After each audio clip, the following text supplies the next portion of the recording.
ప్రస్తుతం దేవర సినిమాతో బిజీగా ఉన్నాడు ఎన్టీఆర్. సముద్రం బ్యాక్డ్రాప్లో సాగే ఈ సినిమాను దర్శకుడు కొరటాల శివ ఎంతో గ్రాండ్గా 2 పార్ట్స్గా తెరకెక్కిస్తున్నాడు.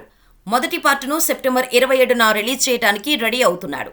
ఈ సినిమాలో ఎన్టీఆర్ సరసన బాలీవుడ్ బ్యూటీ జాన్వీ కపూర్ హీరోయిన్గా నటిస్తోంది. అయితే ఎన్టీఆర్, ప్రశాంత్ నీల్ సినిమా హీరోయిన్ ఎవరనేదే ఇప్పుడు పెద్ద చర్చకు దారితీసింది.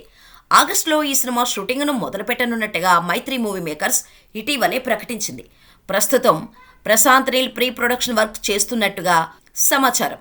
సలార్ 2 ఉంటే ఎన్టీఆర్ సినిమా లేట్ అవుతుంది, లేదంటే అనుకున్న సమయానికి సెట్స్ పైకి తీసుకువెళ్లేలా ప్లాన్ చేస్తున్నట్టుగా తెలుస్తోంది. ఈ నేపథ్యంలో హీరోయిన్ ఫైనల్ అయినట్టుగా వార్తలు వస్తున్నాయి. ఎన్టీఆర్ సరసన నేషనల్ క్రష్ రష్మిక హీరోయిన్గా నటించనుందని ఓ వార్త వైరల్ అవుతుండగా, బాబీ డియోల్ విలన్గా కనిపించనున్నట్టు మరో న్యూస్ వైరల్ అవుతోంది. అంతేకాదు, ఈ సినిమాలో బాలీవుడ్ బ్యూటీ అలియా భట్ మరో హీరోయిన్గా నటిస్తున్నట్టుగా సమాచారం. RRR సినిమాలో ఎన్టీఆర్తో స్క్రీన్ షేర్ చేసుకుంది అలియా. కాకపోతే రామ్ చరణ్ సరసన కొద్దిసేపే కనిపించింది. దీంతో దేవరలో అలియాను హీరోయిన్గా అనుకున్నారు, కానీ కుదరలేదు. అయితే ఈసారి మాత్రం ప్రశాంత్ నీల్ సినిమాలో మాత్రం పక్కా అంటున్నారు. అలాగే ఈ సినిమాకి డ్రాగన్ అనే టైటిల్ కూడా అనుకుంటున్నారట.